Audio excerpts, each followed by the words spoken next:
ओम नमो भगवते वासुदेवाय। 69वां अध्याय। वैशंपायन जी ने कहा, जन्मेजय, ब्रह्मावेत्ता विप्रवर ऋषि कश्यप जी के द्वारा उच्चारण किए गए इस परम स्वर को सुनकर देवताओं के ऊपर मन से प्रसन्न हो पद्म, शंख, चक्र एवं गदा को धारण करने वाले भगवान विष्णु ने कहा। उस समय आकाश से शब्द मात्र सुनाई तो पड़ रहा था, परंतु कहने वाला कोई दिखाई नहीं दे रहा था। भगवान विष्णु ने कहा, देवताओं, मैं आप लोगों पर अति प्रसन्न हूँ। आप लोगों का कल्याण हो। मैं आप लोगों को वर देना चाहता हूँ, अतः आप लोग मुझसे पूर्व निश्चय किए गए वर को मांगे। कश्यप जी ने कहा, यदि आप हम देवताओं पर प्रसन्न हैं और यदि हम लोगों को वर प्रदत्त करना चाहते हैं, तो आप माता अदिति के गर्भ से इंद्र के छोटे भाई वामन देव के रूप में जन्म लेकर इस संसार में आवें। वैशंपायन जी ने कहा, राजन, वर की इच्छा वाली देव माता अदिति ने भी पुत्र के लिए श्रीहरि से इसी बात को प्रकार कहा।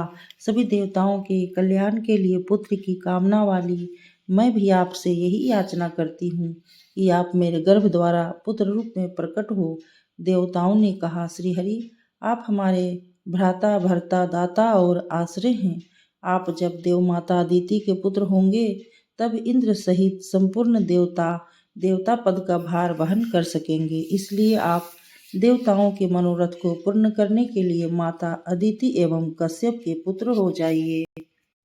वैशंपायन जी ने कहा, राजन, भगवान विष्णु ने देवताओं और कश्यप जी से कहा, ऐसा ही होगा। आपका कल्याण हो। आप लोग अपना अभिष्ट मनोरथ पूर्ण करेंगे। आप लोगों के जो शत्रु हैं, वे सब क्षण मात्र भी मेरे सामने नहीं टिक सकेंगे। मैं सभी असुर गणों को तथा जो अन्य शत्रु होंगे उनको भी मारकर देवताओं को पुनः हव्य भोजी तथा पितरों के कव्य भोजी बना दूंगा। सुरोत्तम, अब आप लोग अपने आए हुए मार्ग से अपने स्थान को लौट जाइए। देव माता अदिति और ऋषि कश्यप जी का जैसा मनोरथ है उसे मैं उसी प्रकार पूर्ण करूंगा। वैशंपायन जी ने कहा, जन्मेजय, उन भगवान विष्णु के ऐसा कहने पर सभी देवता उनको नमस्कार कर कश्यप जी के आश्रम की ओर चल दिए। ब्रह्मा ऋषियों द्वारा सेवित उस आश्रम में पहुंचकर वे सभी देवता वहां नियम पूर्वक स्वाध्याय में लगे रहकर देव माता अदिति के गर्भ की प्रतीक्षा करते हुए विचरण करने लगे।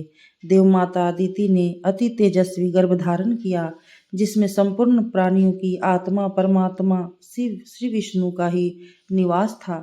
1000 दिव्य वर्षों तक देव माता अदिति उस गर्भ को धारण किए हुए थी।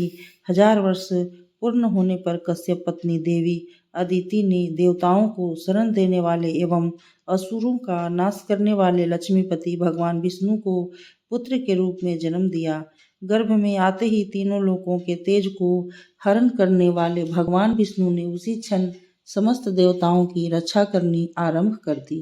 तीनों भुवनों को सुख प्रदत्त करने वाले दैत्यों के समूहों को भयभीत एवं उनका नाश करने वाले एवं देवताओं के आनंद को बढ़ाने वाले भगवान विष्णु के अदिति के गर्भ से उत्पन्न होते ही संपूर्ण संसार में आनंद छा गया। 70वां अध्याय। वैशंपायन जी ने कहा, जन्मेजय, सप्त प्रजापति मरीचि आदि तथा सप्त महर्षियों ने उन प्रकट हुए वामन भगवान को नमस्कार किया। वहां भरद्वाज, कश्यप, गौतम, विश्वामित्र, जमदाग्नि, वशिष्ठ जी और सूर्यदेव के अपने स्थान को भ्रष्ट होने पर जो उदित हुए थे, वे भगवान अत्रि भी वामन देव को प्रणाम करने के लिए वहां आए। मरीचि, अंगिरा, पुलह, क्रतु और दक्ष प्रजापति ने भी उन्हें वहां आकर नमस्कार किया। जो 7 पुत्र वासिष्ठ के नाम से प्रसिद्ध थे, जिनके नाम क्रमशः अर्व, स्तंभ, काश्यप, कपिवान, अकपिवान, दत्तात्रेय, निश्चयवन, जो पूर्व में हिरण्यगर्भ के अति तेजस्वी पुत्रों के रूप में पैदा हुए थे, वे भी उन भगवान वामन देव को नमस्कार करने के लिए वहां आए। देवलोक की श्रेष्ठ अप्सराओं ने वहां आकर दिव्य नृत्य करना आरंभ किया। इसके उपरांत आकाश में गंधर्वों के बाजे बजने लगे। उस समय बहुसंख्यक गंधर्वों के साथ तुम्बरों ने गीत गाया। संपूर्ण देवगण गंधर्व भगवान वामन देव के समीप गायन कर रहे थे और अप्सराएं वहां नृत्य कर रही थीं। इसी पृथ्वी पर जो भी ऋषि मुनि देवता नारद मृग व्याघ्र सर्प एकादश रुद्र थे, वे भी वहां उनके दर्शन के लिए उपस्थित हुए। दोनों अश्विनी कुमार, 8 वसु, महाबली रुद्रगण, विश्वदेव और साध्यगण उनके समक्ष हाथ जोड़कर खड़े हुए थे। शेषनाग के अनुज वासुकी आदि कच्छप, अपहर्ता एवं महाबली तक्षक, ये महाकाय नाग जो किसी से पराजित नहीं होने वाले थे, वे सब के सब वहां भगवान वामन देव के समक्ष हाथ जोड़कर खड़े हुए थे। ताक्षर्य, अरिष्टनेमि, महाबली गरुड़, अरुण एवं आरुणी, ये सभी विंता पुत्र भी वहां उनकी सेवा में उपस्थित थे। इन सब महात्माओं के साथ जगत का निर्माण करने वाले चतुर्मुख ब्रह्मा स्वयं वहीं आकर इस प्रकार कहने लगे। ब्रह्मा जी ने कहा, जिस भगवान विष्णु से यह सनातन एवं प्रभावशाली लोक उत्पन्न होता है, वही लोकेश्वर यह भगवान हरि हैं। इस प्रकार कहकर देव ऋषियों सहित चतुर्मुख ब्रह्मा उन श्री हरि को नमस्कार करके फिर अपने धाम को चले गए। वहां अदिति के गर्भ से उत्पन्न हुए कश्यप पुत्र भगवान विष्णु का स्वरूप बौना, श्यामवर्ण नेत्र, कुछ लाल, वक्षस्थल में श्री वत्स का चिन्ह अंकित और रोमावलियां अति पवित्र एवं कंधे विशाल थे। वे प्रभु संपूर्ण तेज के पुंज थे। वे पूर्ण रूप से उस समय शोभा संपन्न दिखाई दे रहे थे। उस समय सभी अप्सराएं प्रफुल्ल नेत्रों से उनकी छवि को निहार रही थी, क्योंकि वे देवर्षि के समान मालूम पड़ रहे थे। योग के द्वारा बाल्यावस्था को प्राप्त महातेजस्वी विष्णु जब कुछ जानते हुए भी देवताओं से कहने लगे, सुरश्रेष्ठो, मैं आप लोगों का कौन सा कार्य कर दूं, क्या वर दूं? आप लोगों की जो इच्छा हो उसे प्रसन्नचित्त होकर मुझसे कहिए। उनकी बात को सुनकर इंद्र सहित समस्त देवता प्रसन्न होकर कश्यप पुत्र वामन से करबद्ध हो इस प्रकार कहने लगे। देव बरवर दैत्यराज बलि ने तपस्या, अद्भुत पराक्रम, इंद्रिय संयम एवं ब्रह्मा जी के दिए हुए वरदान के प्रभाव से हमारा सारा जगत हमसे छीन लिया है। देव सत्तम, वह हम सभी से निश्चय ही अवध्य हैं। सुवर्त, आप ही उसके ऊपर विजय प्राप्त कर सकते हैं, दूसरा कोई नहीं। इसलिए पितरों को उचित काव्य और देवताओं को उत्तम हवि दिलवाइए। इंद्र को तीनों लोकों का राज्य पुनः प्रदान करवाइए। इस समय वह दानव अश्वमेघ यज्ञ कर रहा है। लोगों को लौटा लाने के लिए ये जो उचित उपाय हो उसे सोचिए। वैशंपायन जी ने कहा, जन्मेजय, देवताओं के ऐसा कहने पर वामन रूप को धारण करने वाले भगवान श्री हरि ने समस्त देवताओं को हर्ष प्रदत्त करते हुए उनसे इस प्रकार कहा, देवताओं, चारों वेदों एवं समस्त शास्त्रों के पारंगत विद्वान महर्षि बृहस्पति जी मुझे राजा बलि के यज्ञ के समीप ले चले। मैं उस यज्ञ स्थल में पहुंचकर तीनों लोगों को हरण करने का जैसा उचित उपाय होगा उसे विचार करूंगा। वैशंपायन जी ने कहा, जन्मेजय, फिर तो अति बुद्धिमान बृहस्पति जी वामन देव को दानवेंद्र बलि के यज्ञ स्थल में ले गए। मुंज मेला यज्ञोपवीत छत्र दंड एवं धर्म की ध्वजा धारण किए, धूम्रवन तथा लाल लाल आंखों वाले बालक रूप भगवान वामन महार ब्रह्मा ऋषिगणों से घिरे उस यज्ञ स्थल में पहुंचकर स्वयं अपने ही उस यज्ञ की प्रशंसा करने लगे। यद्यपि भगवान विष्णु ने यह जो वामन रूप धारण किया था वह बालक का था, फिर भी ब्रह्मा आदि संपूर्ण देवता वृद्धजनों की तरह उनकी सेवा में उपस्थित थे।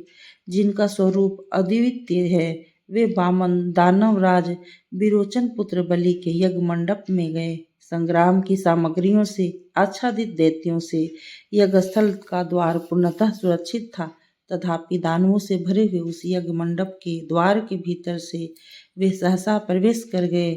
वामन रूपधारी भगवान विष्णु को ऋषियों ने मंत्र आदि से चारों ओर से घेर रखा था, फिर भी वे वामन हिरण्यकशिपु के प्रपौत्र दानवराज बलि के पास पहुंच गए। राजन, उन सनातन यज्ञ स्वरूप वामन विस्तृत प्रयोगों से यज्ञ का उचित वर्णन कर शुक्राचार्य आदि ऋत्विजों तथा यज्ञ कर्म के विद्वान सभी ऋषियों को कर्म विधि की अशुद्धि में पकड़ लिए। उन्होंने सभी को निरुत्तर कर दिया। वे विभु चारों ओर ऋत्विजों की उपस्थिति में बलि के सामने, ऋत्विजों के निकट और ऋषि समुदायों के सामने अपने ही स्वरूप भूतकारात्मा यज्ञ का अप्रकाशित वैदिक युक्तियों द्वारा अनेकानेक प्रकार से वर्णन करने लगे। महातेजस्वी बालक वामन के द्वारा उपाध्यायों सहित उन वृद्ध महर्षियों को भी निरुत्तर होता हुआ देख विरोचन पुत्र बलि ने उस तेजस्वी बालक को अद्भुत माना। अब तो राजा बलि हाथ जोड़ मस्तक झुका आश्चर्यचकित हो इस प्रकार कहने लगे, विप्रवर, आप कौन हैं? कहाँ से आए हैं? किस कुल में उत्पन्न हुए हैं? आपके यहाँ आने का क्या प्रयोजन है? आपके पहले हमने आप जैसे छोटी आयु के ब्राह्मण बालक को कभी नहीं देखा, न सुना न जाना। आप वेद ज्ञान एवं विज्ञान में निपुण तथा बुद्धिमानों में श्रेष्ठ बालक मालूम हो रहे हैं। शिष्टाचार के अनुसार ही आपका वचन है। देखने में आप रूपवान, सुंदर एवं मन को हरण करने वाले हैं। जैसे कि आप दिखाई पड़ रहे हैं, ऐसे पुत्र देवताओं, ऋषियों, नागों, यक्षों, असुरों, राक्षसों, पितरों, सिद्धों तथा गंधर्वों में नहीं है। अच्छा, आप जो भी हों, आपको नमस्कार है। अब मुझे आज्ञा दे कि मैं आपकी क्या सेवा करूं। वैशंपायन जी ने कहा, जन्मेजय, दैत्यराज बलि के द्वारा इस प्रकार कहने पर भगवान वामन, जो देवताओं के कार्य सिद्धि के तात्विक उपाय को पूर्णतः जानने वाले थे, वे मंद मंद हंसते हुए इस प्रकार विरोचन पुत्र दैत्यराज बलि से कहने लगे। श्री हरि ने कहा, अहो राजा बलि का यह यज्ञ तो अद्वितीय है। यह भज्य भोज्य पदार्थों से भरा है तथा संस्कार युक्त है। ऐसा यज्ञ तो ब्रह्मा जी ने पूर्व काल में किया था। दानवराज, सुरेश, इंद्र, यम और वरुण के यज्ञ से भी आपने इस यज्ञ को बढ़ चढ़कर किया है। संपूर्ण पापों के विनाश के लिए स्वर्ग को दिखाने वाले यज्ञों में श्रेष्ठ अश्वमेघ यज्ञ के द्वारा यजन करते हुए आप कल्याण के भागी हो गए हैं। यज्ञों में श्रेष्ठ यह अश्वमेघ यज्ञ संपूर्ण कामनाओं से भरा तथा ब्रह्मवादियों के द्वारा सम्मत है, ऐसा श्रुति का कहना है। संसार का कारणभूत यह उत्तम यज्ञ अति पवित्र है, क्योंकि अश्वरूपधारी यज्ञ का मस्तक स्वर्णमय है। उसका प्रभाव अति महान एवं खूर लोहे के समान कठोर है। वेग वायु से तीव्र शरीर विशाल और स्वर्गलोक की ओर दृष्टि रखने वाला है, क्योंकि इसकी कांति स्वर्ण मिश्रित गौर वर्ण की ही है। अश्वमेघ यज्ञ करके मनुष्य घोड़े पर चढ़कर अपने दूषित कर्म से पार उतर जाते हैं। अश्वमेघ के घोड़े को वेद वेत्ता द्विजेंद्रों ने अग्नि का स्वरूप कहा है।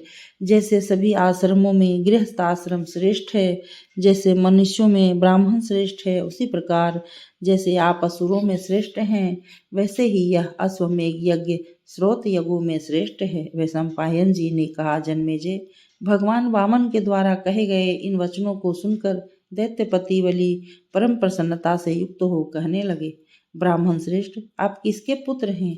क्या चाहते हैं? मांगिए, मैं आपको दूंगा। आपका कल्याण हो। आप मनचाहा वर मांग कर अपनी कामना को प्राप्त कीजिए। वामन ने कहा, राजा बलि, मैं राज्य, सवारी, रत्न और स्त्रियों की कामना नहीं करता। यदि तुम मेरे ऊपर प्रसन्न हो और यदि तुम्हारी बुद्धि धर्म में है, तो मेरे सम्मान में अग्नि स्थापन कार्य के लिए मुझे 3 पग भूमि दान कर दो। यही मेरा सबसे श्रेष्ठ मनोरथ है। वामन के वचन को सुनकर दैत्यपति बलि ने कहा, वक्ताओं में श्रेष्ठ विपेंद्र, 3 पग भूमि से आपका क्या कार्य सिद्ध होगा? आप सैकड़ों हजारों लाखों पग भूमि ले लीजिए। राजा बलि की इस बात को सुनकर दैत्य गुरु शुक्राचार्य ने बलि से कहा, असुर शिरोमणि, तुम इनको समझ नहीं रहे हो। यह माया से छिपे हुए श्री हरि है। इनको 3 पग भूमि कदापि दान स्वरूप न देना, क्योंकि यह वामन रूप धारण कर इंद्र का प्रिय एवं हित करने की इच्छा से तुमको छलने के लिए यहाँ आए हैं। ये अति व्यापक और नाना प्रकार के रूपों को धारण करने वाले हैं। शुक्राचार्य के ऐसा कहने पर देर तक विचार कर बलि हर्ष से प्रफुल्लित हो कहने लगे, यदि ऐसी बात है तो और भी उत्तम है। इनसे बढ़कर उत्तम पात्र और कौन इस संसार में हो सकता है? ऐसा कहते हुए विस्मित हो स्वर्ण निर्मित कमंडलों को हाथ में ग्रहण कर बलि कहने लगे, विपेंद्र, आप पूर्व की ओर मुख करके खड़े हो जाए। कमलेक्षण, मैं दान देने को उद्धत हूँ, कहिए कितनी भूमि दूं? विप्र, 3 पग भूमि की क्या गणना है? दान का जल मेरे हाथ पर गिराइए। गुरु के कहने पर भी मेरी बात मिथ्या नहीं होगी। शुक्राचार्य ने कहा, दैत्यराज, ये दान देने योग्य नहीं है। ये कहाँ से आए हैं? मैंने निश्चित रूप से जान लिया है। बलि ने कहा, यह कौन है? शुक्राचार्य ने कहा, अहो, यह विष्णु है। तुम प्रीति से ठग लिए गए हो। बलि ने कहा, हम नहीं ठग गए। यदि यह सबके नाथ वही भगवान विष्णु हैं और स्वयं मेरे यज्ञ में उपस्थित हैं, तो यह विष्णु जो जो इच्छा करेंगे मैं इन्हें सब दूंगा, क्योंकि इनसे बढ़कर दूसरा कौन दान लेने का पात्र होगा। ऐसा कहकर बलि ने शीघ्र ही दान का जल वटु के दाहिने हाथ की उंगली में छोड़ दिया।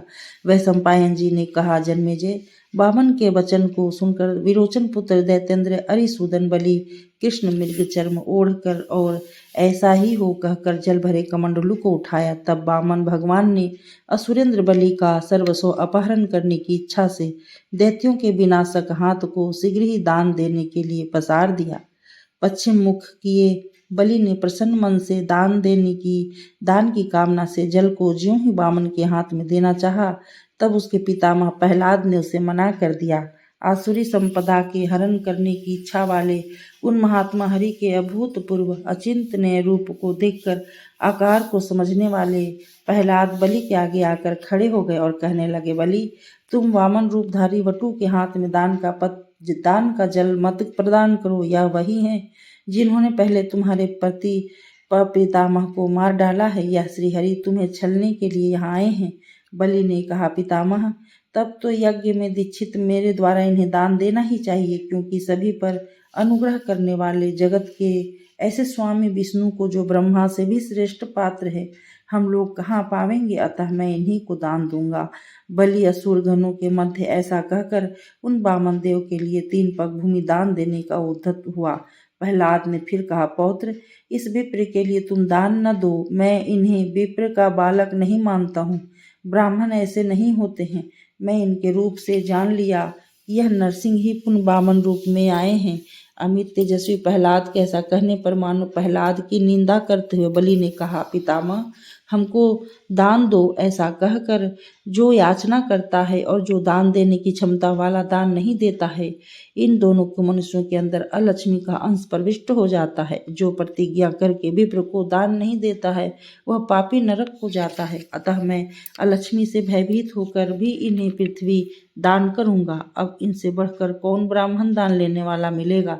इनसे बढ़कर कोई नहीं है। ऐसे भगवान विष्णु को मैं अवश्य वसुंधरा की 3 पग भूमि का दान करूंगा, क्योंकि वामन रूप से याचना करते हुए इन ब्राह्मण श्रेष्ठ को देखकर मेरे हृदय में बड़ा भारी संतोष हो रहा है। इसलिए मैं इन्हें पृथ्वी दूंगा। मना करने पर मैं नहीं मानूंगा। वटु विप्ररूपधारी वामन देव से बलि ने पुनः कहा, थोड़ा मांगने की बुद्धि वाले, इस 3 पग पृथ्वी से तुम्हारा कौन सा कार्य सिद्ध होगा? मैं तुम्हें समुद्रों से घिरी हुई संपूर्ण पृथ्वी देता हूँ। वामन ने कहा, दानव शिरोमणि, मैं संपूर्ण पृथ्वी की कामना नहीं करता, 3 पगों से ही संतुष्ट हूँ, इसलिए मुझे यही दान दें। वैशंपायन जी ने कहा, जन्मेजय, तब दानव राज बलि ने तथास्तु कहकर उन अमित तेजस्वी वामन देवता को 3 पग भूमि का दान कर दिया। तब दान का जल हाथ में आते ही वटु वामन बिरदाकार हो गए और उन पद्म, शंख, चक्र और गदा धारण करने वाले श्रीहरि ने अपने विशाल शरीर को राजा बलि के समक्ष प्रकट कर दिया। उन भगवान विष्णु के शरीर में भूलोक, पैर स्वर्गलोक, सिर चंद्रमा और सूर्य, उनके नेत्र पिशाच, इनके पैरों की उंगलियां गुहाक, हाथों की उंगलियां घुटनों में विश्वदेव, साध्यगण उनकी दोनों पिंडलियां, अप्सराएं उनके नखों में स्थित थीं, विद्युत उनकी दृष्टि, सूर्य की किरणें उनके केश, तारे उनके रोमकूप, महर्षि उनके रोम, दिशाएं कान, विदिशाएं भुजाएं, अश्विनी कुमार, सर्व नरेंद्र, वायुदेव नासिका, चंद्रमा प्रसाद, धर्म मन, सत्यवानी और देवी सरस्वती उनकी जिह्वा थी। दीति ग्रीवा, सूर्य तालु, स्वर्गद्वार नाभि, त्वष्टा भौम है, अग्नि मुख, प्रजापति अंडकोश, ब्रह्मा हृदय और कश्यप मुनि जनेन्द्रिय स्थान में थे। उनके पृष्ठभाग में वसु देवता, पैरों की संधियों में मरुदगण, संपूर्ण छंद, दांत, ग्रहण, नक्षत्र, प्रभाएं उनकी दोनों जांघें, रुद्र और धैर्य का स्थान स्वयं महासागर ने ले लिया था। उधर में गंधर्व और अति बलवान सर्प निवास करते थे। लक्ष्मी, मेधा, धीरति, कांति और संपूर्ण विद्याएं, कटी प्रदेश और परम धाम ही उनका ललाट था। ज्योतिर्गण, तप और देवराज इंद्र सहित सभी देवताओं का तेज उनमें स्थित था। चारों वेद उनके स्तन और कक्ष थे। यज्ञ उनके ओष्ठ के स्थान पर स्थित थे। इष्टियां, पशुबंधन और ब्राह्मणों की चेष्टाएं सभी उनके विभिन्न अंग थे। इस प्रकार बलि से 3 पग भूमि का दान लेने के पश्चात संसार के कष्टों से देवताओं को मुक्त कराने वाले व धर्म को स्थापित करने वाले श्रीहरि ने अपने दिव्य शरीर को चारों ओर फैला दिया। उनके इस विशाल स्वरूप को देखकर समस्त महान असुर अत्यंत क्रोधित हो उसी प्रकार उनकी ओर दौड़े जिस प्रकार के जलते हुए दिए के ऊपर फतिंगे स्वयं अपना प्राण देने के लिए टूट पड़ते हैं। 72वां अध्याय। वैशंपायन जी ने कहा, जन्मेजय, उन सभी दैत्यों को उन प्रभु ने लातों और हाथों से मारकर पस्त कर दिया और अपना विशाल शरीर धारण कर शीघ्र पृथ्वी को असुरों से हरण कर लिया। तीनों लोगों को नापते हुए उनका तेज सूर्य के तेज के समान ज्ञात हो रहा था। भूमि को नापते समय चंद्रमा और सूर्य उनके स्तनों के बीच में आ गए और आकाश नापते समय चंद्रमा सूर्य उनके जांघों के सामने आ गए। अमित पराक्रमी भगवान विष्णु ने इस अलौकिक कार्य का वर्णन ब्राह्मण लोग करते हैं। लोक नमस्कृत हरि ने असुर श्रेष्ठों को मारकर तीनों लोकों को जीत लिया और स्वर्ग सहित पृथ्वी इंद्र को दे दी। सूतल नाम का पाताल लोक इस पृथ्वी के नीचे है। उसी सूतल लोक का राज्य प्रभावशाली विष्णु ने बलि को दे दिया। तब उस राज्य को पाकर बलि ने अपनी बुद्धि को उत्तम कर लिया। वह असुराधिप रसातल में वास करने लगा और वह महातेजस्वी वहां स्थित होकर भगवान का परम ध्यान करने लगा। उस समय बलि ने विष्णु से कहा, देव, अब मेरे द्वारा सभी उचित कर्तव्यों को बतलाइए। तब सर्वोत्तम विष्णु ने दैत्याधीप से कहा, बलि, तुम्हारा कल्याण हो, तुम वर मांगो, मैं तुम्हारे ऊपर प्रसन्न हूँ और तुम्हें मनोवांछित वर देना चाहता हूँ। मैं तुम्हें आज्ञा देता हूँ कि तुम शुक्राचार्य के वचन का त्याग कदापि न करना, इससे तुम कल्याण को प्राप्त करोगे। भगवान विष्णु ने दैत्याधिप बलि से परम मधुर वाणी में कहा, तुम्हारे द्वारा दिया गया दान का जल जो मैंने अपने हाथ में ग्रहण किया है, इससे अब तुम्हें देवता और दैत्यों से कभी भी भय नहीं होगा। महासुर, मेरे प्रसाद से दैत्यगणों के समान अपने अनुचरों सहित तुम पाताल लोक में निवास करो। मेरे शासन का सदैव स्मरण करते हुए तुम्हें अदिति पुत्र अमित तेजस्वी देवराज इंद्र की आज्ञा का कभी उल्लंघन नहीं करना चाहिए। महासुर, तुम सभी देवताओं की पूजा करना और समयक प्रकार से दक्षिणा सहित विविध प्रकार के यज्ञों को करना। ऐसा करने से मनवांछित दिव्य कामों तथा भोगों को प्राप्त करोगे। मेरे प्रसाद से तुम्हारा सदा दैत्य आधिपत्य बना रहेगा। जब तुम मेरी कही बातों का उल्लंघन करोगे तो तुम्हारा महाबली नाग अपने पासों से वध कर डालेंगे। इंद्र ज्येष्ठ भाई होने से तथा देवताओं में श्रेष्ठ होने से और भी पूजनीय हैं। तुम इस प्रकार मेरे शासन को ग्रहण करो। बलि ने कहा, हरि, वहाँ पाताल में निवास करते हुए मेरे भाग को बतलाइए। मेरे भोजन करने के लिए आहार रूप अन्न को कहिए, जिससे कि मेरी पूर्ण तृप्ति हो जाए। श्री हरि ने कहा, महादैत्य, अवैदिक रीति से किया हुआ श्राद्धन, व्रताचरण रहित अध्ययन, फल दक्षिणा रहित यज्ञ, फल ऋत्विग से रहित हवन, अश्रद्धा से दिया हुआ दान, फल तथा अशुद्धि हवि रूप इन भागों को तुम्हारे लिए मैंने प्रदत्त किया है। इस प्रकार सत्य के द्वारा पोषित किया गया पुण्य हमारे भाग से द्वेष करने वालों का पुण्य तथा क्रय विक्रय में आसक्त अग्निहोत्रियों का जो पुण्य है वह सब तुमको मिलेगा। दैत्येंद्र, अश्रद्धा से देने वालों का अथवा यज्ञ करने वालों का जो दान आदि का पुण्य है वह सब मेरे प्रसाद से तुम्हारा होगा। वैशंपायन जी ने कहा, जन्मेजय, भगवान विष्णु के वचन को सुनकर बलि ने कहा, मुझे सब स्वीकार है। फिर विष्णु की आज्ञा पालन करते हुए महानाद के साथ बलि पाताल लोक में प्रवेश कर गए। तब श्रीहरि ने त्रिलोक्य के भागों का विभाजन इस प्रकार से किया। इंद्रिय नामक पूर्व दिशा को अमित तेजस्वी इंद्र को, दक्षिण दिशा में पितरों के स्वामी यम को, पश्चिम दिशा वरुण को, उत्तर दिशा यक्षाधिपति को, नीचे की दिशा नागराज और ऊपर की दिशा चंद्रमा को उन्होंने दे दी। इस प्रकार तीनों लोकों का विभाजन कर वे हरि स्वर्ग लोक में गए। वहां उन्होंने इंद्र को स्वर्ग के सिंहासन पर आरूढ़ किया और अपने धाम को चले गए। संपूर्ण प्राणियों के स्वामी भगवान वामन इंद्र को स्वर्ग में प्रतिष्ठित कर महर्षियों से पूज्यमान हो वैकुंठ धाम को चले गए। उन अमित तेजस्वी दुर्धस वामन के चले जाने पर इंद्र को प्रमुख बनाकर सभी देवता प्रसन्न हो गए। वैशंपायन जी ने कहा, जन्मेजय, श्रीहरि के वैकुंठ चले जाने पर कंबल तथा अश्वत्तर आदि 7 सिरों वाले नाग विरोचन पुत्र बलि को नागपाश से बांधकर पीड़ित करने लगे।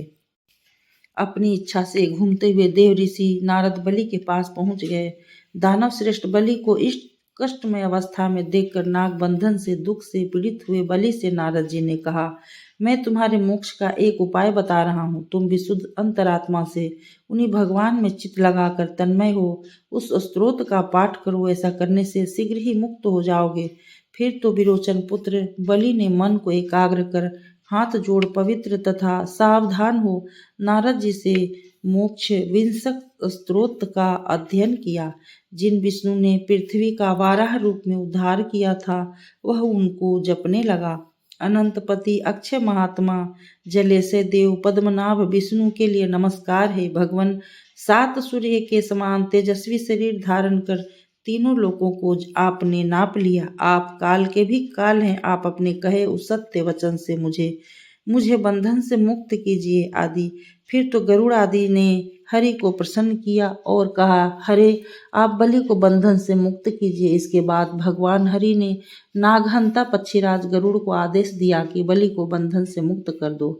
अतुल विक्रम वाले गरुड़ अपने पंखों को झलकर पृथ्वी के नीचे वहां पहुंच गए जहां बलि बंधन में पड़ा था। तब गरुड़ के आगमन को जानकर उनके भय से व्याकुल हो नाग बलि को छोड़कर भोगवती पुरी को चले गए। भगवान विष्णु के प्रसाद से मुक्त नीचे मुख कर चिंता करते हुए बलि से सर्पों को खाने वाले गरुड़ देव ने कहा, महाबाहो दानवेंद्र, भगवान विष्णु ने तुम्हें यह संदेश भिजवाया है कि तुम बंधन मुक्त होकर पुत्रों परपोत्रों स्वजनों एवं बंधु बांधवों के साथ पाताल लोक में निवास करो। दानव, यहाँ से तुम 2 कोस भी बाहर न जाना। यदि इस बात का उल्लंघन करोगे तो तुम्हारे सिर के सैकड़ों टुकड़े हो जाएंगे। पक्षियों के राजा गरुड़ के वचन को सुनकर दानवेंद्र बलि ने कहा, मैं भगवान विष्णु को कथा अनुसार स्थित रहूंगा, परंतु वे भगवान मेरे जीवन का भी उपाय कुछ कर देवे जिससे कि मैं यहाँ सुख से रह कर तृप्त हूँ। बलि की बात सुनकर गरुड़ ने कहा, श्री हरि ने तो तुम्हारी जीविका का उपाय पहले ही कर दिया है। जो यज्ञ पूजा विधि से विहीन होंगे, जो बिना ऋत्विक के होंगे, जो यज्ञ प्रायश्चित के बिना होंगे, उन सभी यज्ञों का भाग तुम्हारा ही होगा। उन यज्ञ भागों को देवता नहीं ग्रहण करेंगे, उससे तुम ही तृप्त होकर सुख से निवास करोगे। वैशंपायन जी ने कहा, जन्मेजय, तीनों लोगों के कल्याण की भावना से भगवान विष्णु ने दानवेंद्र बलि के लिए इस संदेश को पक्षीराज गरुड़ के द्वारा भिजवाया था। अनंत का यह स्तोत्र संपूर्ण पापों को छुड़ा देने वाला है। जो मनुष्य इसका भक्ति पूर्वक पाठ करेंगे उनके पाप नष्ट हो जाएंगे। इसके पाठ से गो हत्या करने वाला गो हत्या से तथा ब्राह्मण की हत्या करने वाला ब्रह्मा हत्या से छूट जाएगा। पुत्र रहित पुरुष पुत्र प्राप्त करेंगे और कन्याएं मनचाहा पति प्राप्त करेंगी। गर्भिणी गर्भ की पीड़ा से मुक्त हो सुख से पुत्र उत्पन्न करेंगी तथा मोक्ष की इच्छा वाले योगी एवं सांख्य के अनुसार चलने वाले कपिला नुयायी इस स्तोत्र के पाठ से पाप रहित हो श्वेत द्वीप को जामेंगे। अनंत विष्णु का यह स्तोत्र संपूर्ण कामनाओं को देने वाला कहा जाता है। जो मनुष्य प्रातः काल उठकर पवित्र हो एकाग्र मन से इस स्तोत्र का पाठ करेंगे उनकी समस्त मनोकामनाएं पूर्ण होंगी, उसमें संशय नहीं है। इसलिए देव वेद वेत्ता ब्राह्मण महात्मा विष्णु के वामन अवतार के वैष्णव यश को पढ़ते हैं। जो राजा प्रत्येक पर्वों में महानता विष्णु के इस वामन अवतार को भक्ति से सुनता है वह शत्रुओं पर विजय प्राप्त करता है तथा विपुल धन को एवं विमल यश को पाता है। इसको सुनने वाला सभी प्राणियों का प्रिय बन जाता है। उसके पुत्र पौत्र बढ़ते हैं। वह रोग रहित हो गुण की संपदाओं को प्राप्त हो पाता है। इसको पढ़ने वाले के ऊपर भगवान विष्णु प्रसन्न होते हैं और वह संपूर्ण कामनाओं को भी प्राप्त करता है। ऐसा श्री कृष्ण द्वैपायन व्यास जी ने कहा है। 73वां अध्याय। जन्मेजय ने कहा, मुने, श्री हरि किस कार्य के लिए शिव जी के आश्रम कैलाश पर गए थे और वहां नारद आदि तपोवृद्ध तत्वदर्शी मुनियों के साथ नील लोहित महादेव जी का दर्शन किया था। ऐसा मैंने सुना है कि पहले श्री कृष्ण ने उत्तम तप करते हुए शिव जी का पूजन किया था और वहां पर दोनों जगत के नाथ पुरातन पुरुषों शिव और हरि को इंद्र आदि देवताओं ने देखकर आश्चर्य प्रकट किया था। इससे ज्ञात होता है कि दोनों महादेव एक ही हैं और वे जगत की योनि एकात्मा दो भागों में विभक्त होकर जगत की सृष्टि एवं संहार करते हैं। वे परस्पर प्रेम भाव से जगत के पालन में स्थित रहते हैं। उन दोनों महापुरुषों का वृत्तांत कैलाश पर्वत पर जैसा हुआ था वह बताइए।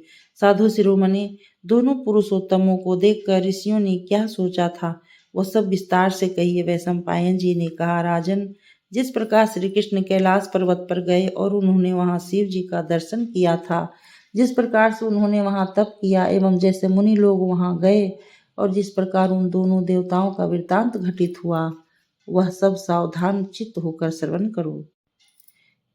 जैसा कि कृष्ण देवपायन व्यास जी ने मुझसे कहा था, उसके अनुसार मैं गरुड़ वाहन केशव को नमस्कार कर कहता हूँ, सुवर्त, जैसी मुझ में शक्ति है उसी बुद्धि के अनुसार मैं कह रहा हूँ। तुम ध्यान से सुनो। न सुनने की इच्छा वाले को, क्रूर को, अतपस्वी को, अनपढ़ मनुष्यों को यह कथा नहीं सुनानी चाहिए। सदा पुण्यवान पुरुषों को ही कथा सुनानी चाहिए। यह कथा स्वर्ग, यश, धन और बुद्धि को पवित्र करने वाली है। वेदार्थ के द्वारा निश्चित किया गया यह पुण्यमय आख्यान पुण्यात्माओं के अध्ययन करने योग्य है। अनेक उपनिषदों से संयुक्त ऐसे आख्यान को पुण्य पुरुष कह सुनकर सेवन करते हैं। कल्याणकारी दोनों देवों विष्णु शिव जी का वो जो वहाँ संवाद हुआ था, वह उस महा अद्भुत पुण्यमय आख्यान का सेवन वेद में निरत तपोधन नारद मुनिगण करते हैं। भूपाल, नरकासुर आदि असुर समूहों के मारे अद्भुत पुण्यमय आख्यान का सेवन वेद में निरत तपोधन नारद आदि मुनिगण करते हैं। भूपाल, नरकासुर आदि असुर समूहों के मारे जाने पर तथा अधार्मिक राजाओं के मारे जाने पर कुछ शत्रु शेष रह गए थे। उस समय विष्णु पुरुषोत्तम श्री कृष्ण के रूप से पृथ्वी का शासन कर रहे थे। वे जगत के नाथ ईश्वर वृषणियों के साथ द्वारका में निवास कर रहे थे। वे श्री कृष्ण रुक्मणी के साथ विवाह कर द्वारकापुरी में गृहस्थ जीवन बिता रहे थे। गृहस्थ जीवन में जैसा चाहिए उसके अनुसार प्रसन्न होकर एक बार वे रात्रि में प्रेम भरी उस रुक्मणी के साथ शयन कर रहे थे। उस समय रुक्मणी ने कहा, देवेश, मैं आपसे कुल नंदन पुत्र की इच्छा करती हूँ जो कि बलवान, रूप संपन्न और आप ही के समान तपोनिधि और पराक्रम वाला हो। श्री कृष्ण ने रुक्मणी से कहा, प्रिय, जैसा कि तुम चाहती हो मैं तुम्हें वैसा ही पुत्र दूंगा। जो सज्जनों की कामनाओं को पूर्ण करने वाले लोग हैं, उन लोगों को पुत्र से ही जीता जाता है। पूत कहते हैं नरक को, और नरक को पुण्य आत्माओं ने दुख समझा है। पूत नामक नरक से जो रक्षा करे उसे पुत्र कहते हैं। इसलिए नरक से त्राण पाने के लिए मनुष्य पुत्र की इच्छा करता है। पुत्र इस लोक तथा परलोक दोनों ही में रक्षा करता है। प्रिय, पुत्रवान पुरुषों को अनंत शुभ लोकों की प्राप्ति होती है। पति ही पत्नी में अपने अंश द्वारा प्रवेश करता है। उस गर्भ की जन्मदात्री होती है। उसके गर्भ में नूतन शरीर धारण करके वह पुनः 10वें मास में जन्म लेता है। पुत्रवान को देखकर इंद्र भी भयभीत होते हैं। पुत्रवान के द्वारा कौन ऐसा है जो न जीता जा सके। पुत्र रहित पुरुष शुभ लोकों को नहीं पाता, परंतु कुपुत्र होने से बांझ रहना ही श्रेष्ठ है, क्योंकि कुपुत्र नरक में ले जाता है और सुपुत्र स्वर्ग में। इसलिए पुत्र की कामना से प्रयत्न करने वाला पंडित पुरुष, वेद पढ़ने वाले, विनीत, सन्मार्ग पर चलने वाले तथा दया में तत्पर पुत्र की इच्छा करे। विद्या से नम्रता उत्पन्न होती है, इसलिए विद्यायुक्त सुधार्मिक पुत्र की इच्छा करे। मैं तुम्हें विद्या वाले सुधार्मिक पुत्र को दूंगा। अब मैं पुत्र प्राप्ति के लिए पर्वतों में उत्तम कैलाश पर्वत पर जा रहा हूँ। मैं वहाँ नील लोहित शिव जी का दर्शन एवं उपासना कर प्राणियों के हित में रत रहने वाले शिव जी से पुत्र प्राप्त करूँगा। उसके बाद मैं तुम्हें पुत्र दूंगा। वे तपस्या से प्रसन्न होकर मुझे पुत्र प्रदान करेंगे। वहां पहुंचने से पहले मैं मुनियों द्वारा सेवित तपोमयी पुण्य भूमि बद्री में प्रवेश करूंगा। वह दिव्य भूमि सदैव गंगा जी के जल से प्लावित रहती है। वहां नाना प्रकार के पशु पक्षी, सिंह, व्याघ्र, मृग भी भरे रहते हैं। बेर के फलों से परिपूर्ण वह स्थान है जिसके वृक्षों को वानर हिलाते रहते हैं। बगीचे के स्थानों की शोभा केलों के वृक्षों के द्वारा होती है। वेद के तात्विक एवं महत्वपूर्ण अर्थों का विचार करने में निपुण वेद के अद्वितीय विज्ञाता वहाँ निवास करते हैं। उस स्थान पर सिद्ध जन उपासना किया करते हैं। जो महर्षि शरीर त्याग कर स्वर्ग जाते हैं वही उस भूमि का सेवन करते हैं। ऐसा कहकर भगवान श्री कृष्ण मौन हो गए। 74वां अध्याय। वैशंपायन जी ने कहा, जन्मेजय, रात्रि व्यतीत कर प्रातः ही कर्मयोगी श्री कृष्ण कैलाश पर्वत पर जाने की तैयारी करने लगे। उन्होंने अग्नि में हवन तथा मंगलकारी कृत्यों को करके और ब्राह्मणों को श्रेष्ठ दक्षिणाएं दे हवन कार्य को समाप्त किया। तदुपरांत सभा मंडल में प्रवेश कर वे वहां वीर उद्भव और अन्य यादवों से कहने लगे, आप लोग मेरे वचनों को सुने।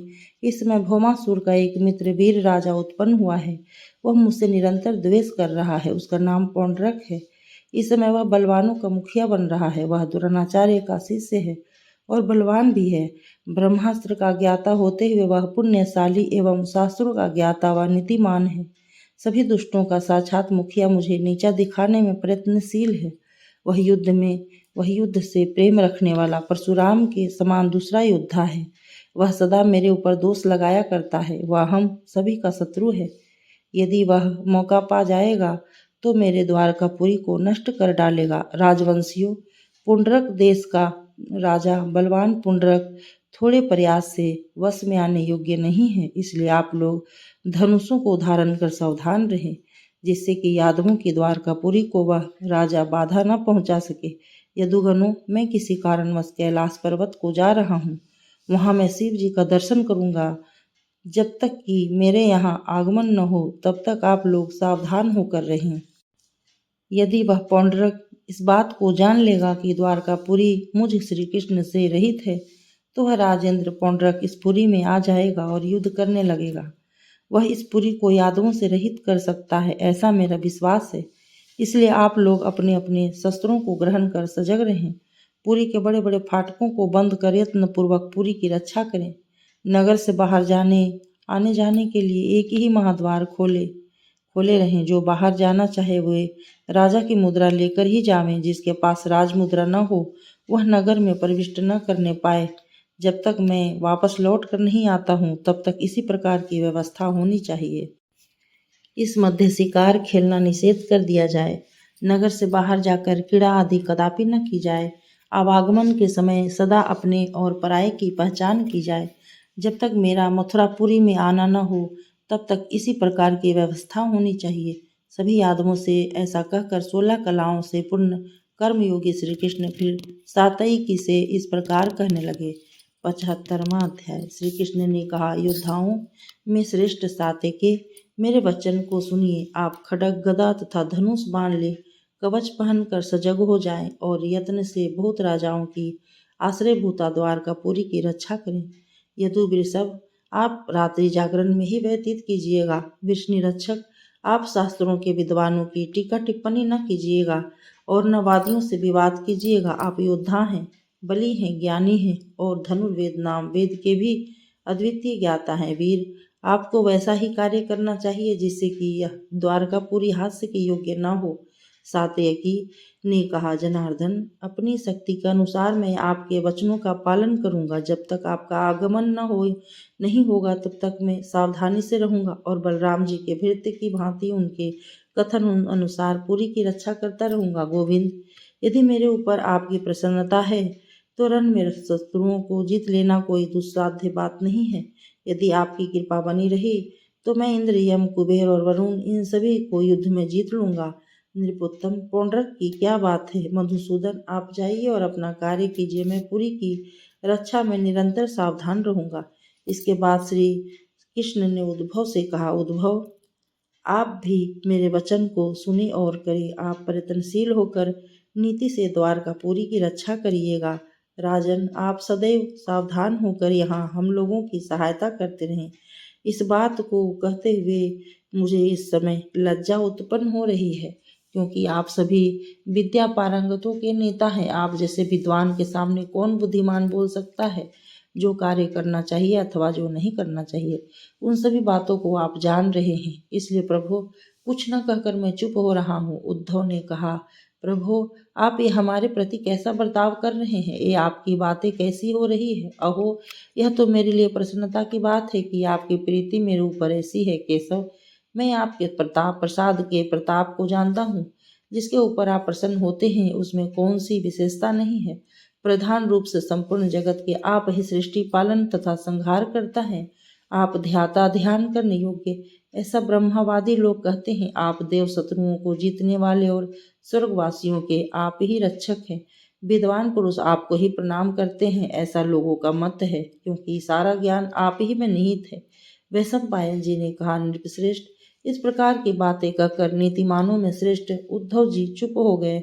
इसके पश्चात नृपोत्तम वे तत्वेता श्री कृष्ण इसी प्रकार यादवों की सभा में संकर्षण महाराज, उग्रसेन और कीर्तवर्मा से पूर्वोक्त बात कही और अपने अग्रज बलराम जी से कहने लगे, भ्राता, आपको असावधानी नहीं करनी चाहिए। आप बराबर सजग रहिए। आप सदैव रक्षार्थ गदा लिए रहें और क्रीड़ा का त्याग कर दें। आप निरंतर द्वारकापुरी की यत्न से रक्षा करते रहें। ऐसा करें जिससे कि हम लोग हंसी के पात्र न बने। इसलिए आप सदैव गदा को धारण करें। आप सदैव उत्साहित रहिएगा। ऐसी किसी भी स्थिति में निरुत्साहित मत होइएगा। तब बलराम जी ने उनसे कहा, अनुज श्री कृष्ण बहुत सुंदर। उनकी आज्ञा को सिरोधार्य करके सभी विष्णुवंशी अपने अपने भवन को चले गए और पूर्ण रूप से द्वारकापुरी की रक्षा करने में तत्पर हो गए।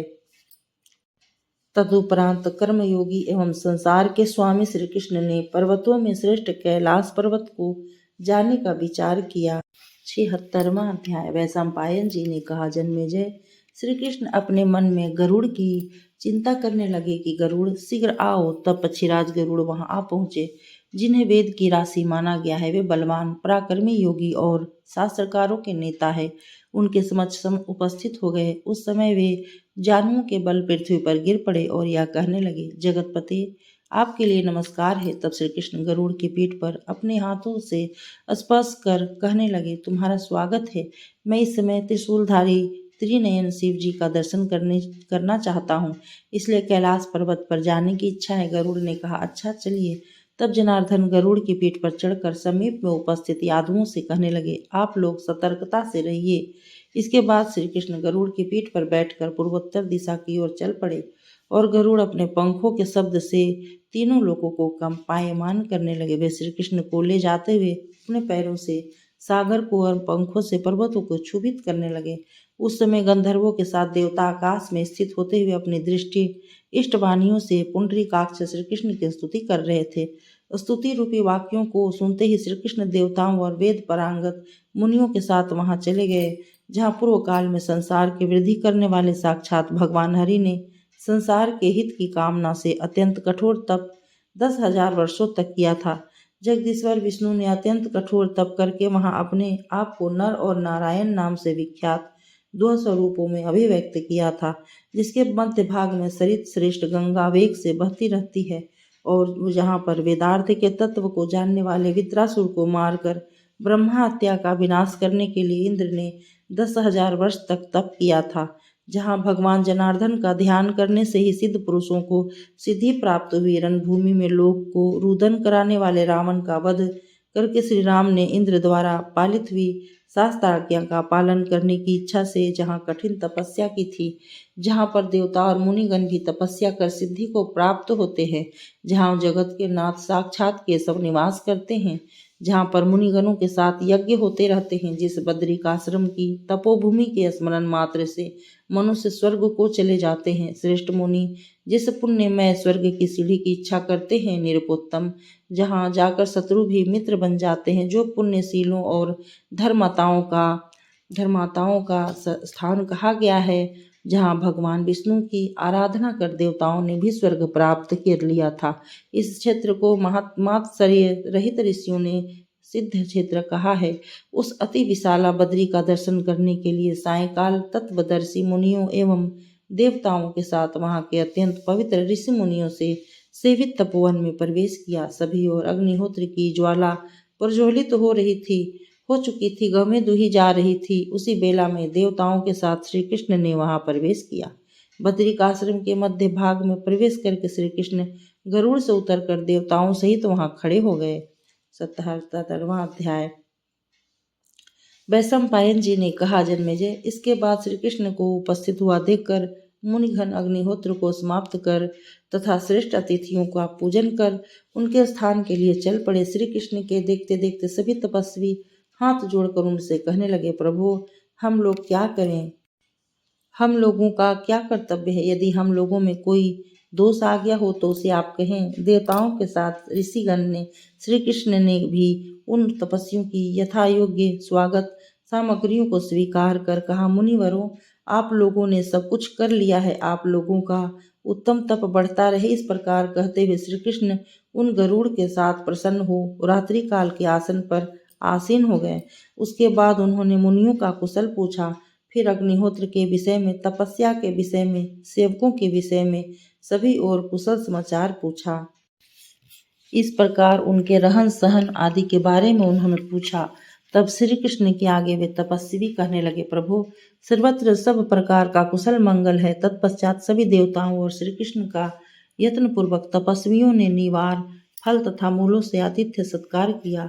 उनके आतिथ्य सत्कार को स्वीकार कर श्री कृष्ण अत्यधिक प्रसन्न हो गए। 78वां अध्याय। वैशंपायन जी ने कहा, जन्मेजय फिर दुर्विजय गति वाले प्रभु भगवान श्री कृष्ण ने जहाँ पर अपनी आत्मा से पहले तप किया था, गंगा जी को उत्तरी तट पर उस स्थान को देखने के लिए गए जहाँ उन्होंने पूर्व काल में स्वयं तप किया था। इस प्रकार उन श्रीहरि ने स्वयं ही उस तपोवन में प्रवेश किया। प्रवेश करने के उपरांत उस परम सुंदर तथा मनोरम देश का दर्शन करने लगे। फिर पुण्य की वृद्धि करने वाले श्री कृष्ण उस आश्रम में बैठ गए। बैठने के उपरांत कमल नेत्र श्री कृष्ण ने अपने मन को समाधि में लगा दिया। वे देवेश्वर का ध्यान कर स्थित हो गए।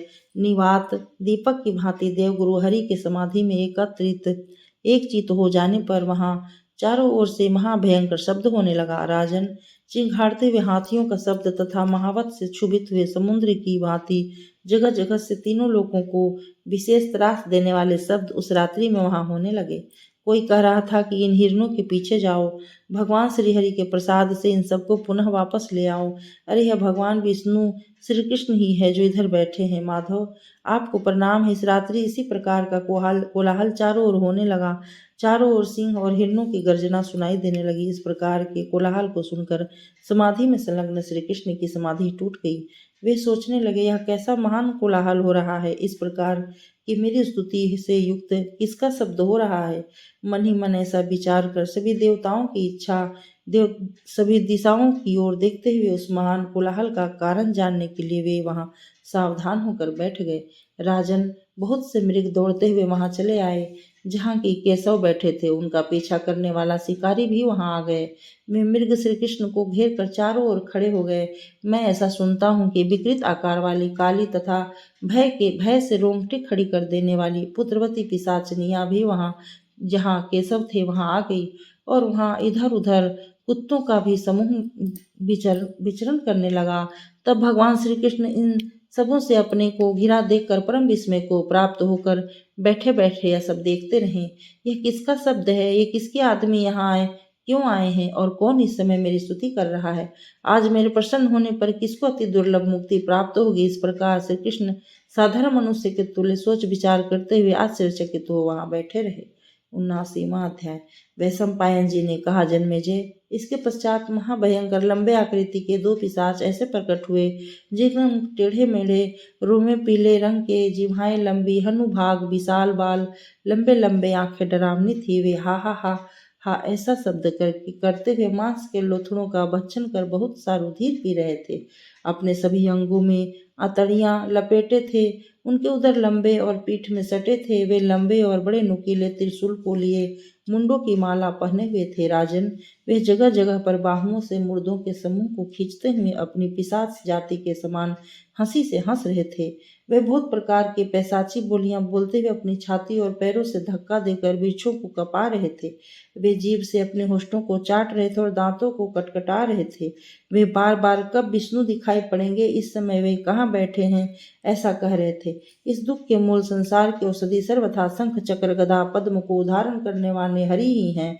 ब्रह्म वेताओं की आत्मा पुराण पुरुष एवं आदिदेव श्री विष्णु ही सबकी गति हैं। अतः उन हरि का हम लोग कब दर्शन करेंगे। इस प्रकार परस्पर भाषण करते हुए वे दोनों पिशाच श्री कृष्ण के सामने आकर उपस्थित हो गए। 80वां अध्याय। वैशंपायन जी ने कहा, जन्मेजय तदंतर श्री कृष्ण ने महाघोर तथा मांस भक्षक 2 पिशाचों को मशाल धारण किए हुए देखा और दोनों पिशाचों ने भी उनको देखा। तब सुख से आसन पर बैठे लोकेश के इस केशव ने निकट जाकर उन्हें विष्णु न समझकर वे केशव से कहने लगे कि आप कौन हैं, किसके पुत्र हैं, कहाँ से आए हैं, आप किस कार्य के लिए सिंह, मृग, सूकर आदि हिंसक पशुओं से व्याप्त इस घोर जंगल में आए हैं। आप अति सुकुमार प्रतीत होते हैं, आपकी अंग कांति श्याम है। हमें ऐसा लगता है कि आप हमें हर्ष प्रदत्त करने के लिए भगवान विष्णु का दूसरा रूप धारण करके यहाँ आए हैं।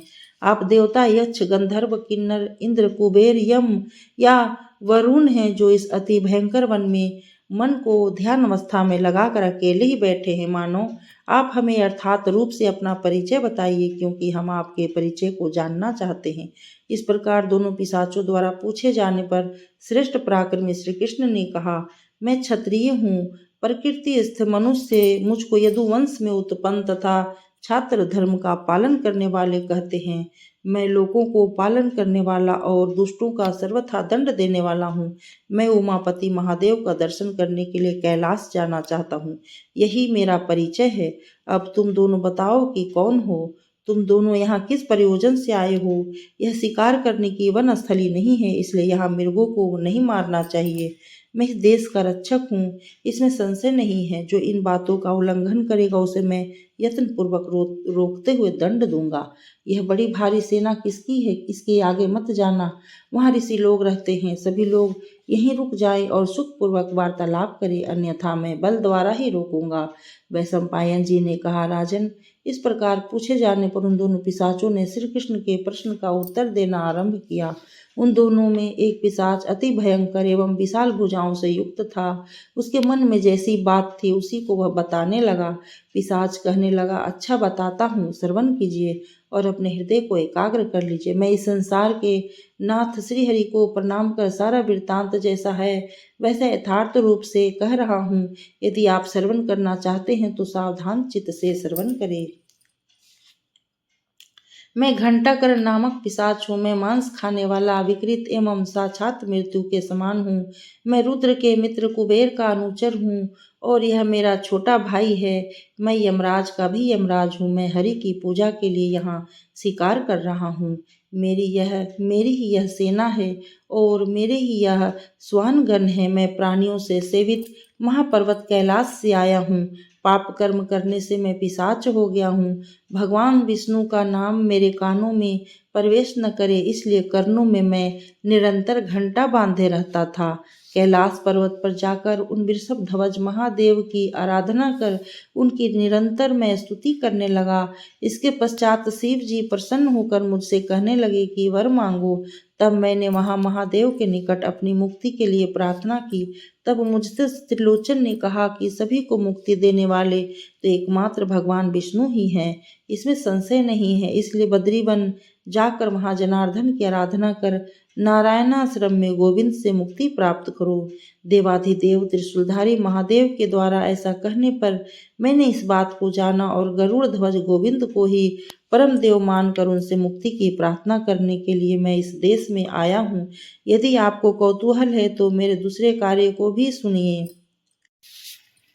पश्चिम सागर के तट पर द्वारका नाम की एक पुरी है, जिसमें यादव और विष्णुवंशी निवास करते हैं, जो सागर की लहरों से व्याप्त हैं। पुरुषोत्तम श्री हरि उस पुरी में निवास करते हैं। लोक के हित के लिए द्वारका में मनुष्य रूप धारण कर निवास करने वाले श्री कृष्ण को देखने के लिए इस समय हम लोग अनुचरों के साथ निकले हैं।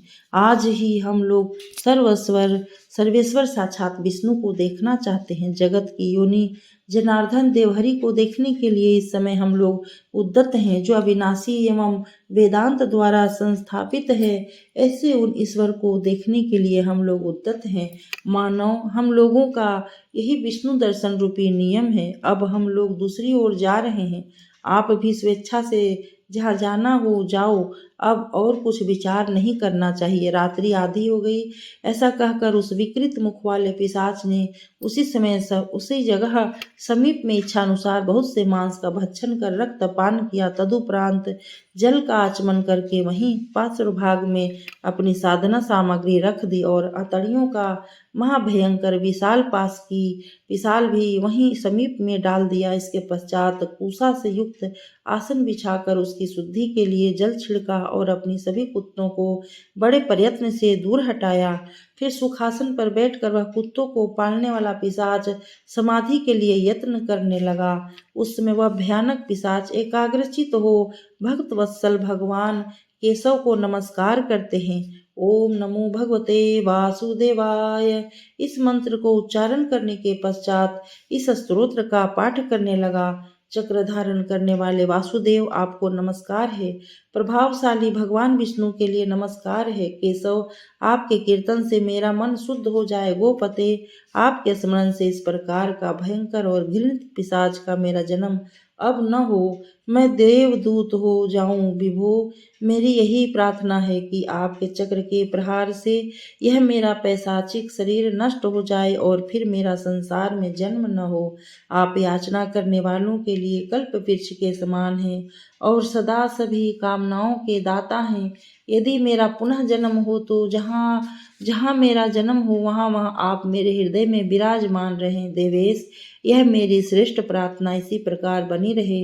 सदा मेरी इच्छा ऐसी हो कि मैं आपको नमस्कार करूं।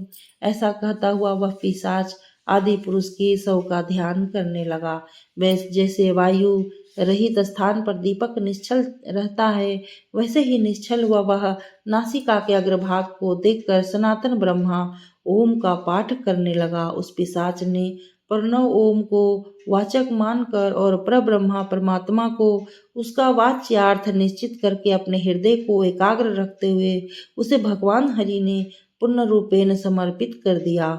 उसने अपने विकल्प रहित चित्त को हृदय रूपी कमल के भीतर कठोरता पूर्वक स्थापित कर दिया और वह महान मांस भक्षी हृदय में कमल के शुभ दलों पर जगतपति को बिठा महायोगी बन गया। फिर चतुर्मुख ब्रह्मा, भगवान विष्णु और महादेव इन तीनों रूपों में विराजमान सदैव रहने वाले श्रीहरि का वह महास्मरण करता रहा।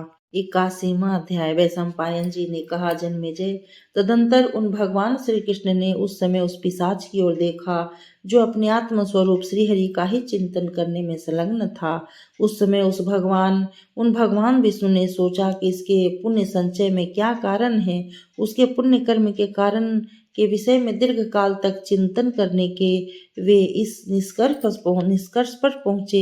यह कुबेर के उद्देश्य रूपी ज्ञान से पृथ्वी पर अनेक बार वासुदेव कृष्ण माधव आदि नाम ले लेकर हमेशा मेरा कीर्तन करता चला आ रहा है। सोते जागते, खड़े होते, खाते पीते, चलते फिरते दिन रात मुझे ही पुकारता रहा है। मांस खाते या रक्तपान करते समय भी यह मेरे नामों का रट लगाता रहा है। दीर्घ काल तक प्राणियों को कष्ट देकर एवं बहुत से मृगों का वध करके भी उनके हनन एवं भोजन के समय जागते हुए और सोते हुए तथा सभी कार्यों में यह मुझ वासुदेव को ही कर्ता मानता आया है। इसके इस घोर कर्म के विनाश का यह समय प्राप्त हुआ है। ऐसा निश्चय करके श्रीहरि उस पर बहुत प्रसन्न हुए। राजन, श्रीहरि ने ऐसा अन्य भक्त पिशाच को भी उसके शुद्ध अंतकरण में अपने स्वरूप का दर्शन कराया। इस भयंकर पिशाच ने भी अपने अंतःकरण में रेशमी पीताम्बरधारी कमल नयन श्याम सुंदर एवं पापों से मुक्त करने वाले केशव का दर्शन किया।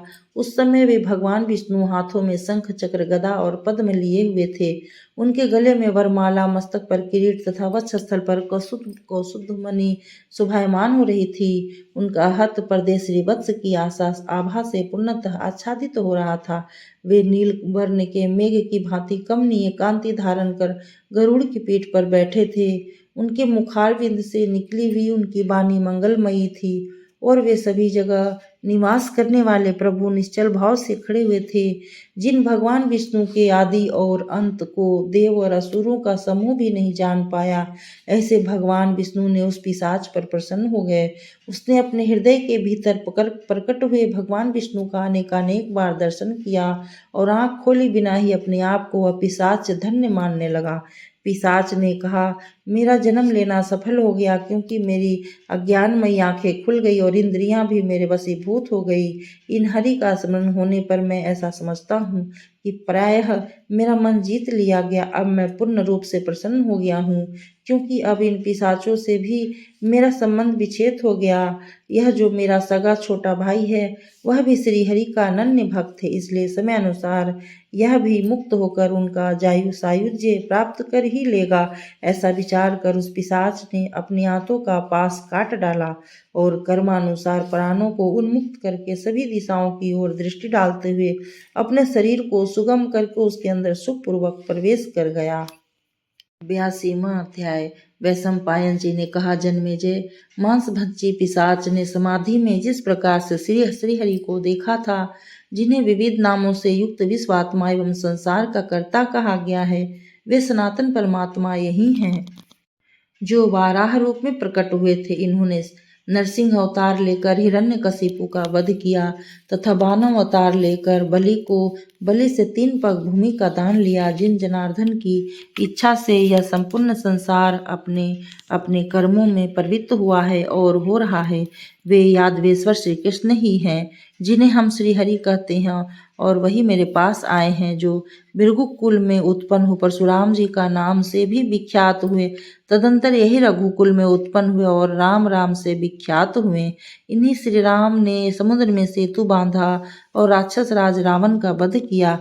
इसके उपरांत वे हरि वसुदेव कुल में उत्पन्न हो वासुदेव के नाम से विख्यात हुए और गोकुल में भिन्न भिन्न प्रकार की लीलाएं की। उस समय उनके ज्येष्ठ भ्राता बलराम उनके सहयोगी थे, जिन्होंने पुतना का स्तनपान करके उसे प्राणहीन कर दिया, जिन्होंने गोवर्धन पर्वत को हाथ पर उठा लिया, जिन्होंने कंस का विशाल धनुष हाथों में लेकर उससे मध्य से तोड़ डाला, जिन्होंने कुल्या पेड़ चारनोर आदि का मर्दन किया, जिन जनार्दन ने निशुंभ नरकासुर का वध करके एवं राक्षसों का घोर संहार कर समस्त संसार की रक्षा की, वे ही ये भगवान विष्णु आज मुझे दिखाई दिए हैं।